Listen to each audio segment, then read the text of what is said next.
The information included in this course is both strategic and technical.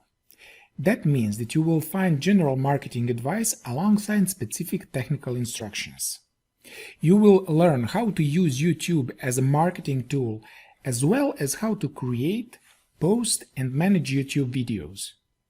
If you do this right, YouTube can become an important part of your marketing mix and drive a lot of traffic and sales for your company. So let's not waste our time. Let's get into it.